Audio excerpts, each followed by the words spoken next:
Cocoon strikes again, and the man hit by it awakens as Grace Auvergne. Having woken up as the daughter of the Duke of Auvergne, his mind was still that of a 52-year-old civil servant from his previous life. Falling from her horse and hitting her head, I don't know, remembered everything. With some fellows checking on his fall, he now remembered this was the world of a game where one could enjoy romances with many handsome men. Of course, we know this as an otome game. His last memory from his old life was pushing a little boy out of the way of a truck. This was an instance of reincarnation into another world. But why did he, Kenzaburou Tondabayashi, a 52-year-old government worker, have to be reincarnated as the daughter of a duke in an otome game? This was too much of a mismatch, even as a joke by the gods.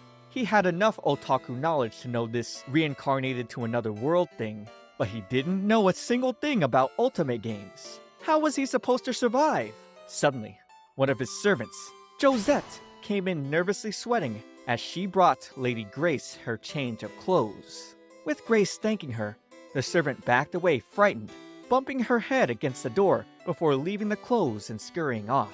As Grace, he still had the memory of how he used to be until now. Grace had quite a strict personality, always scolding her servants and never thanking them even once. In other words, his role in this life was the villainess of this very otome game world. The TV blared with that very villainous saying, "Know your place. This academy is no place for a commoner like you to set foot so brazenly."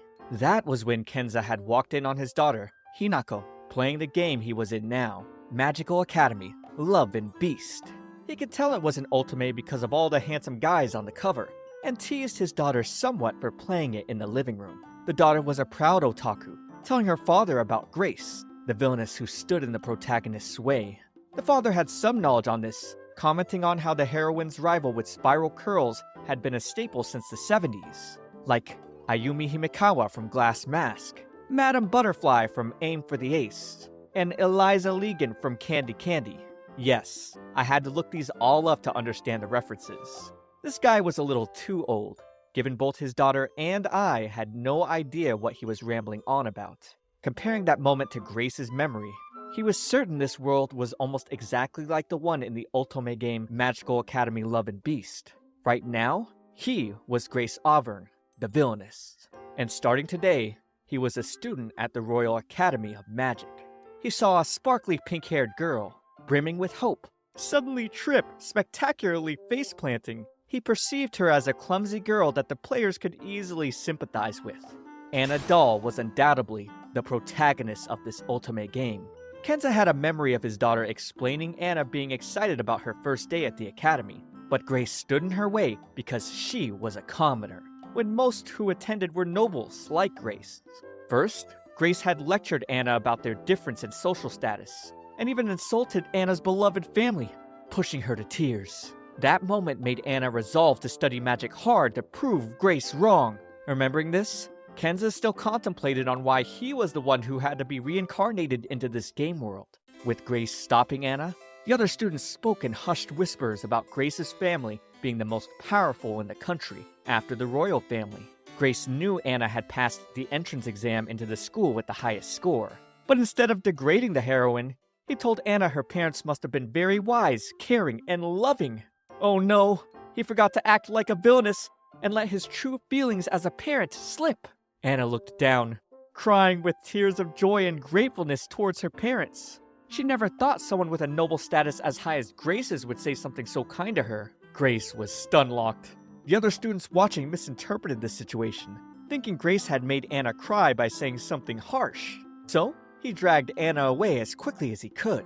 Sitting down on a bench together, Anna apologized for losing her composure. It's just that her family wasn't wealthy, but when they found out she had a talent for magic, they worked so hard to save money. She was thankful for the opportunity to study magic because of them, and touched by Grace's kind words. So, Grace led Anna the correct way, by suggesting the method to repay them. Anna already knew she needed to work hard, then get a good job to give her family a better life.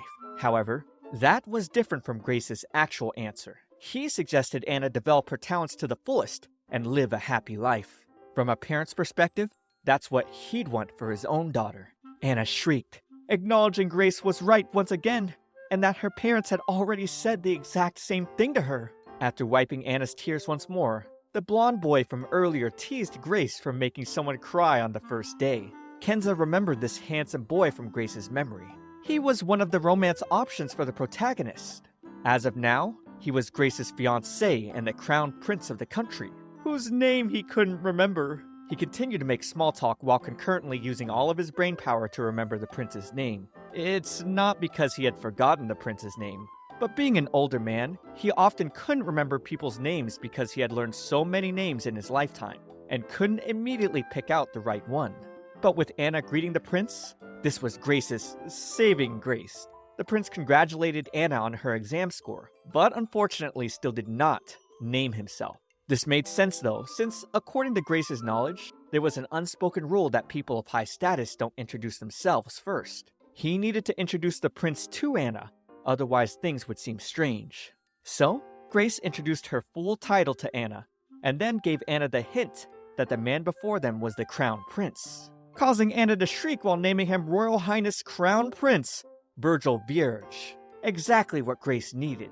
The prince then took off, reminding them not to be late for the entrance ceremony, which also coincidentally reminded Kenza of the course of events. His daughter had told him in the game's story, Anna gets insulted by Grace and cries alone in the courtyard. Then meets Prince Virgil, who calms her down. This was the first necessary event for the prince ending. He now wondered if that ending had just hit the triggered requirement. However, Anna was just happy Grace introduced her as a friend. Hearing now that Anna wanted to refer to her as Miss Grace, he was now concerned he might have triggered some other kind of event. Will you like this video and subscribe to my channel? Oh ho ho ho! Here at my Shoujo Weekly, I've got plenty of stories to share with you, involving graceful, rich villainesses. You might even say I've got the best villainess stories here on YouTube. I even have a whole playlist you can watch. So come on, hit that subscribe and give me a like. Wandering the halls, Kenza was proud of himself, given no one had noticed he was an old man inside the body of a duke's daughter. An old man in a wizard outfit suddenly welcomes Grace, and from Grace's memories, Kenza knew this old man was the principal. So, reflexively, he acted the way he would have meeting a principal in his old life, which translated to Grace giving a curtsy and good day to the principal. He was proud of himself once again. He called this elegant cheat skill. And so, Grace finished the opening ceremony as the representative of the freshman students. So far, things have gone just like what he saw at the beginning of the game, and honestly, he was excited to learn about magic. However, the one problem he might have is that the protagonist liked him, when he was supposed to be the villainess. With her non-stop yapping, he told Anna to save her excitement until after their teacher finished her lecture. Anna apologized, and Kenza wondered if what he said sounded enough like a villainess. It was hard for him to be mean to such a sweet girl, but given he was reincarnated as Grace, he needed to act like a villainess as much as possible. Unbeknownst to him though, Anna was lighting up from his statement, thinking of Grace as such a wonderful person. She couldn't believe that even though they had just met, a noblewoman was correcting her shortcomings. Moreover, she believed Grace's behavior was the perfect example of an upper-class lady. Anna felt she needed to work hard not to embarrass Grace, so she needed to learn how to behave at this school from Grace. She noticed Grace looking serious at her textbook, and was looking back and forth between the textbook and the podium. She surmised Grace was imagining what class would be like before it started, and thought of her as amazing. But in reality, Kenza was recalling when going through books, his fingers would slip, so he'd have to often lick them. He was far-sighted and also couldn't see up close. His eyes also took time to adjust focus. But now, as 15-year-old Grace, none of those things were issues. This was simply liberating. While Anna was fixated on following Grace's example, the teacher then suddenly summoned a cabinet, where upon calling the name of a student, they needed to come up to take one of the eggs from inside. In the prince's room, his buddy, August Lion, decided to come in for a chat. August wanted to know which freshman Virgil had decided should join the student council. So, Virgil described members to be chosen based on their grades, family background, and character. He brought up Anna Dahl, who scored the highest on the entrance exam, as a preferred choice. Then, Grace for her grades and family background. August didn't think Grace was a bad choice, but thought of her as very strict. and suggested she might not get along with a commoner like Anna. Initially, the prince was worried about that as well, but now thinks Grace has changed a bit lately. He's decided to keep an eye on her before making a decision. Reaching the school cafeteria, Anna was excited to learn she could eat as much as she wanted here. Grace maintained his composure, despite also being excited by an all-you-can-eat buffet. Using his elegant cheat skill, he conveyed the buffet style to be simply quite wonderful. The two then overheard some girls complaining to the staff. These 3 girls were upset that they had to carry food to their table by themselves because their servants weren't allowed at school, while conveying their parents were counts. The staff member clarified that to be the case, as the academy was principled in making sure the students could cultivate self-reliance and independence in daily life.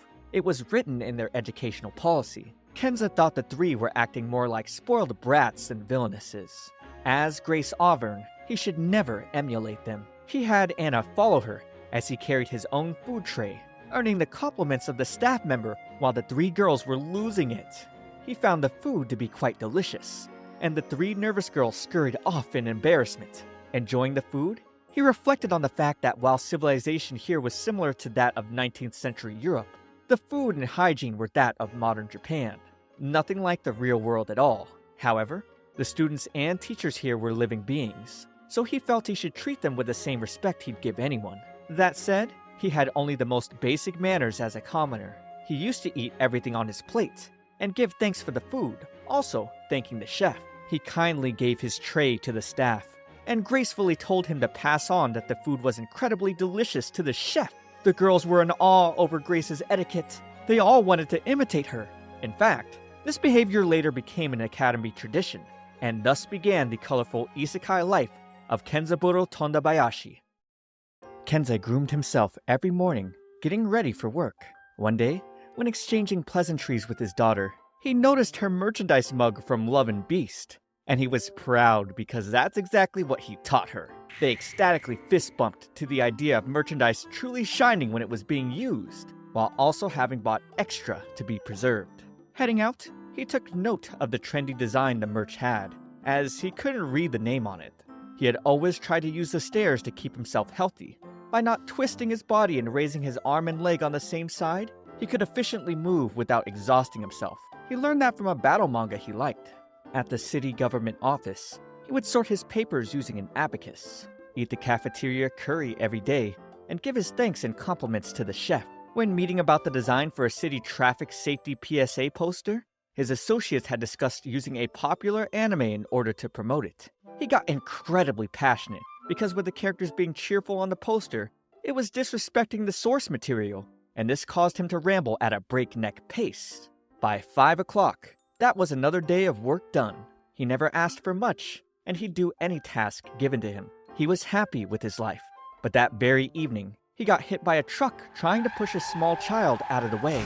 Now being reincarnated in another world, he intended to fulfill his duty as the person he was reincarnated as. However, he was still unsure of exactly what he had to do. So far, he's managed to adapt to this otome game world. The biggest obstacle was that he didn't know much about otome games. But one thing was clear: these handsome men were the romance options. The prince, as student council president, introduced his friends as fellow members. There was August, the head of the security department, Richard Versal, the vice president, and Pierre Guimau, the secretary. All the guys were in their second year, and the prince would introduce the girls to the other members at another time. Kenza remembered the boys from the cover of Love and Beast, and surmised the goal of the game was to have Anna, the protagonist, enter a romantic relationship with one of these romance options, and that his role as Grace the Villainess was to interfere with that. Anna clamored, hearing she and Grace were being invited as members of the student council. This wasn't too relevant to Kenza, because he was fixated on how he could interfere with Anna's romance. As a commoner, Anna wondered if it was alright that she was joining, and to that fact, Grace conveyed that student council members were chosen by the president based on their academic performances and family background. And since Anna had the highest exam scores while being a commoner, that was simply proof of her exceptional abilities. August was surprised.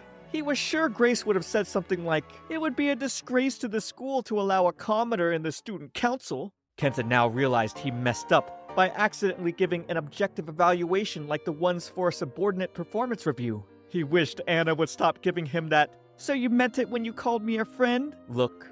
He had to calm down. Right now, he was Grace Auvergne, the Villainess.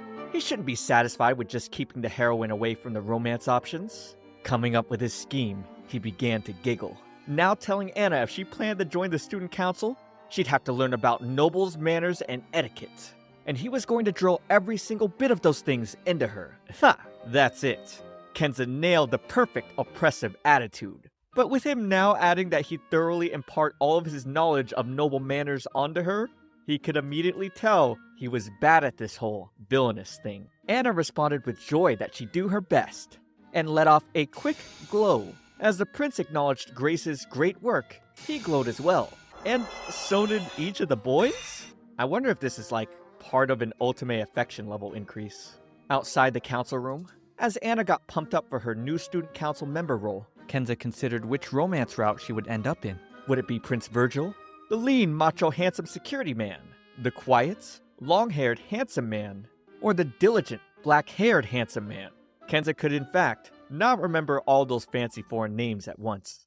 Outside for lecture, they began practical magic class using magic circles. The teacher displayed they could write incantations inside the magic circle using the ancient magical alphabet, displaying her spell of light magic particles. One of the students asked an important question. Why didn't they just use regular language for spells? And the teacher explained that the thoughts of non-magic users who could read the words would mix in, dispersing the spell's power. Anna concluded that to use spells to their maximum potential, one needed to use words only they understood. Hearing this, the teacher goes deeper into the lore. Magic circles were used to access the power of words, a power that dwelled within the words themselves. However, for words to contain power, they needed to have history, having been used by many people for many generations. Which is why the ideal words for magic were from the ancient language that were once used, but are no longer used today. This got the gears turning in Kenza's head. He wrote the Japanese word for fire, since kanji didn't exist in this ultimate game world.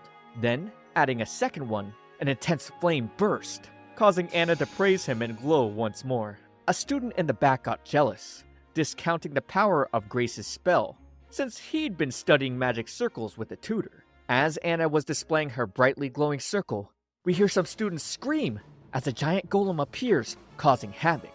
Apparently, the jealous student from before had given the golem too much magic and passed out. It was heading their way, being attracted to Anna's magic.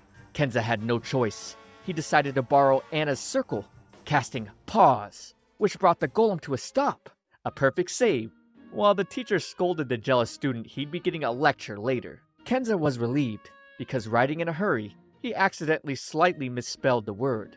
But it seems this world still allowed functional spells, despite him writing what could be translated as Pause with a Z. At the Auvergne estate, Josette, the maid in training, reflected on how weird Miss Grace had been acting. She thought about how Grace was being so nice.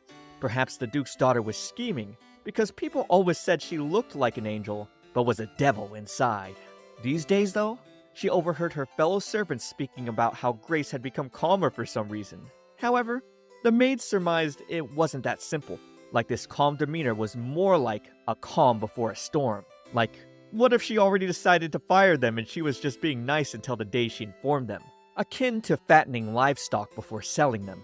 Josette panicked at the idea. She believed if someone were to get sold, it'd definitely be her because she was the clumsiest. As she dropped and broke a tea kettle in front of Grace, Kenza went to console her, causing her to break into tears thinking she was going to get sold off now. She begged for forgiveness, hysterically asking to at least be sold somewhere she could continue to work as a maid, and that even if Grace decided to eat her, she was sure she wouldn't taste good. Kenza didn't quite get it, until he put together the rumors spreading between the maids lately and his experience as a father. He kindly told Josette he'd never sell her off somewhere. People made mistakes no matter who they were, and reasoned she as a trainee was bound to make more than others. He wouldn't fire everyone who made a mistake, because if he did, no one would become a proper maid. Josette wondered if what had happened was really okay. Kenza figured since Grace had been so strict up until now, the sudden kindness was probably confusing Josette. He decided to be even kinder, offering his treats to the little maid. confusing Josette even more.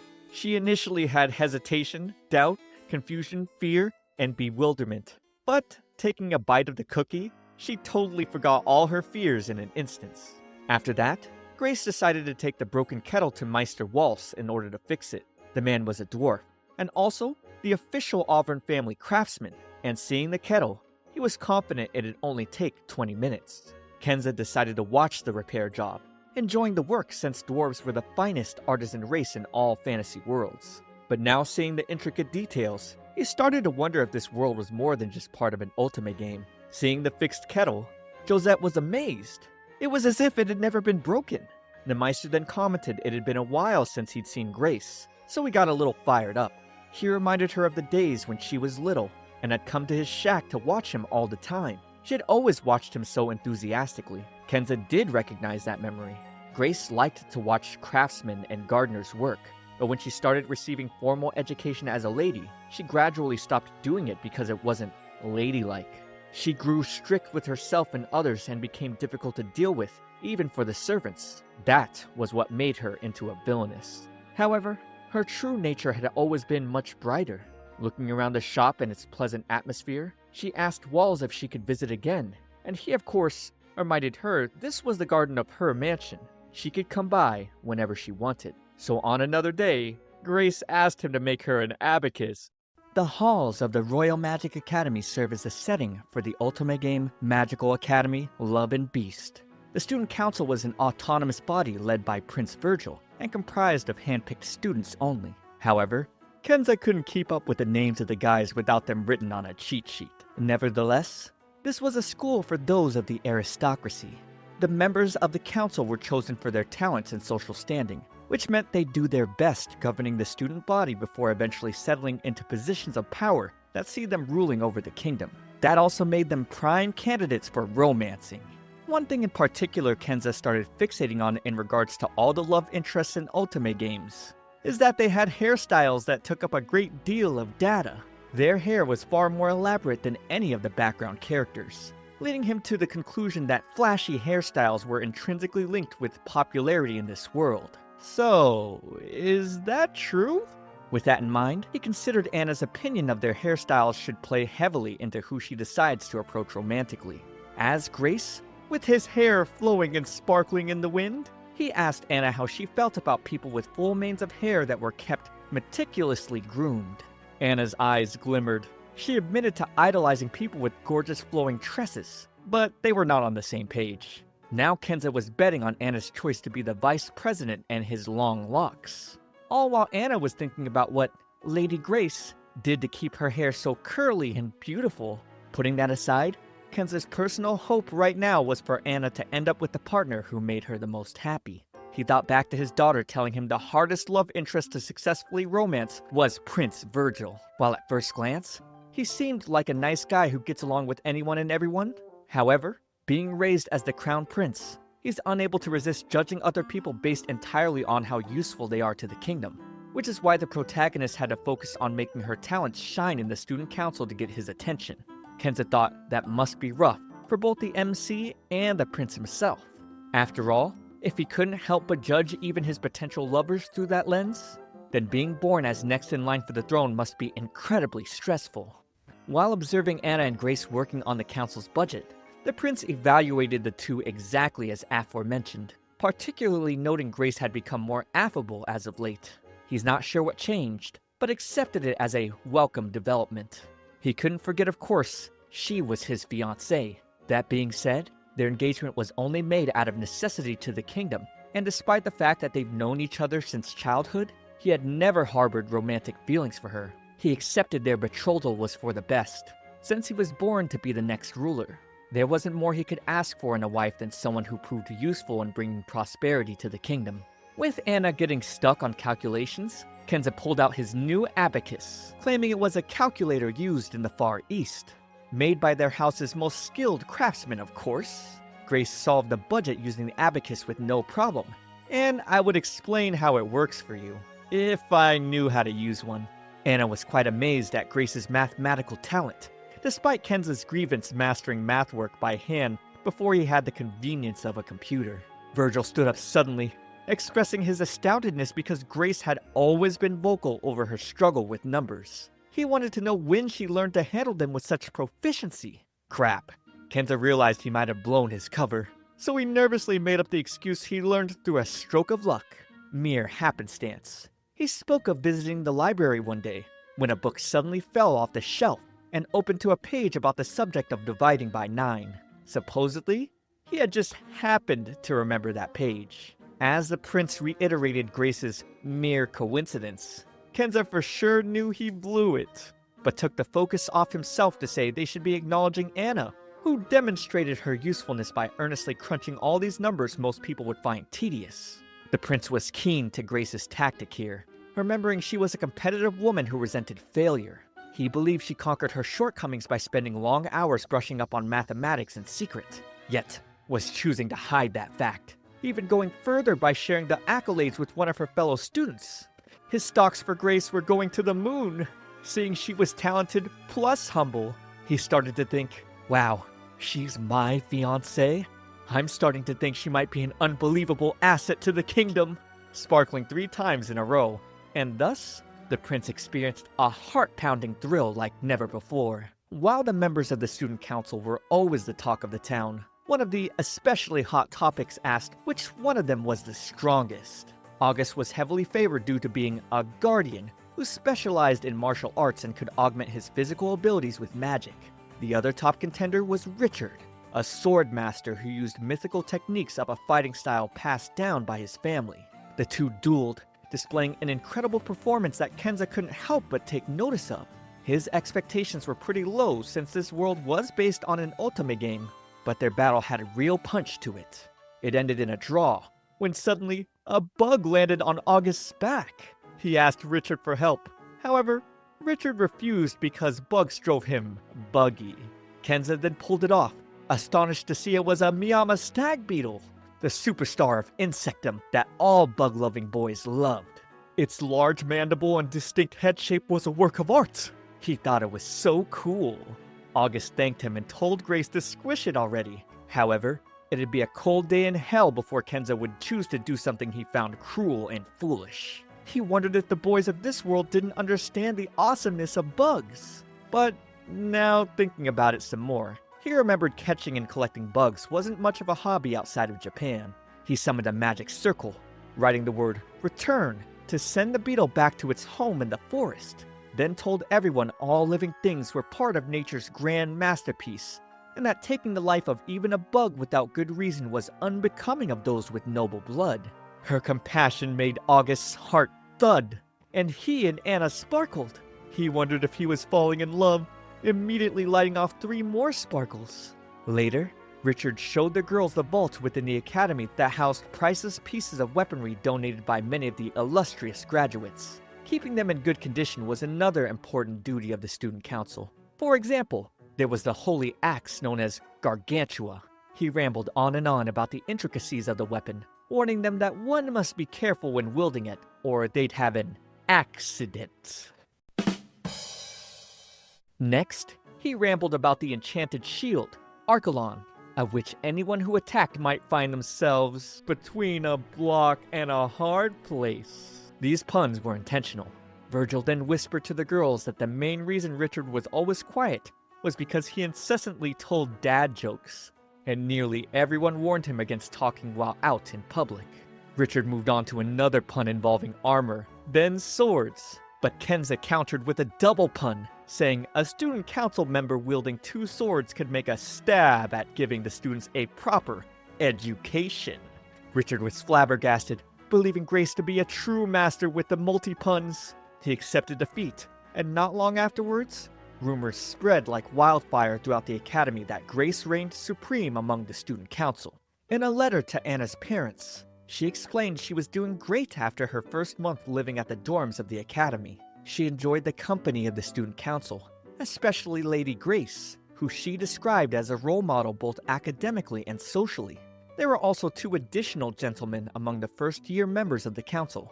Prince Lucas Vierge, the second prince who was cheerful and sociable, always wearing a bright smile, and Lambert Balance, a man of great intelligence whose grades were among the very best. However, His attitude towards her seemed particularly stern for some reason, seeing him questioning why she hadn't finished tabulating her numbers when he already had. He condescendingly brought up how strange it was, since she had the highest marks on the entrance exam, and asked how she scored higher than him when she was slower. He accused her of slacking off, but thankfully, Kenza interjected to ease the tension. Since his tabulations were already complete, he used this opportunity to have Lambert add his to the rest instead of continuing to harp on Anna. After he left, Anna sighed, wishing she knew why Lambert hated her so much. However, Lucas didn't think Bert acted the way he did because he hated her. She didn't understand, so he elaborated. Bert was the current adopted heir to the prestigious Balance family. He was originally born as the third son of a bankrupt noble family out in the sticks. That made him no different from a member of the peasantry.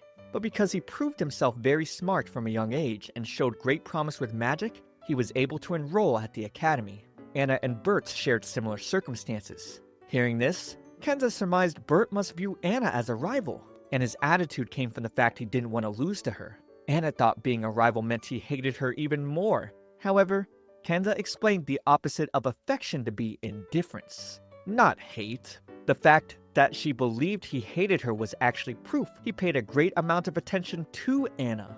In Kenza's opinion, Lambert's route must be the easiest. There was nothing to worry about since his love flag was already set. Anna became quizzical over the word flag, thinking sometimes Lady Grace spoke of things she couldn't wrap her head around. Grace had a plan ready, but before that, scolded Prince Lucas about making paper planes in the council office, especially using important documents. The next day, with the help of an abacus, Anna was able to finish her council work in record time. Grace then pointed out how she was able to beat Bert to the punch, having taught her how to use the calculator. Bert questioned how Grace could judge him when they weren't calculating on level playing fields. However, Kenza gracefully explained there was no competition. They did tabulations to keep the council running properly. He then presented an extra abacus he happened to bring with him today, and offered it to Lambert, who accepted. Hook, line, sinker. He knew Lambert was the curious type. He then had Anna instruct Bert on how to use the device. This was all something Kenza had worked out with Anna yesterday, knowing tsundere characters like Bert were almost always total pushovers. Anna was doing her best to prove she could be useful to the council and the academy as well. And in typical tsundere fashion, Bert responded, well, I suppose if you insist, I'll allow you to teach me a thing or two, while flustered and lighting up. At this moment, Anna was euphoric. While she got the teaching, Kenza presented another abacus for Lucas to use. She wanted him to learn as well. That way, it'd give Bert someone to compete with for extra motivation. Kenza knew Bert was easy enough, but characters like Lucas were tough to get a read on, meaning his route must be difficult. Since he was more the mischievous type, he hoped his love flag was also properly set with Anna now, but then remembered maybe the villainess shouldn't be trying to help complete love routes. Oh well, too late for that now. He had to scold Lucas once more, this time for strumming the abacus like an instrument. Another fun end to an episode. Subscribe to keep up with next week's, but for now, watch this next video. It's me, ComfyTea. I'll see you all in the next one.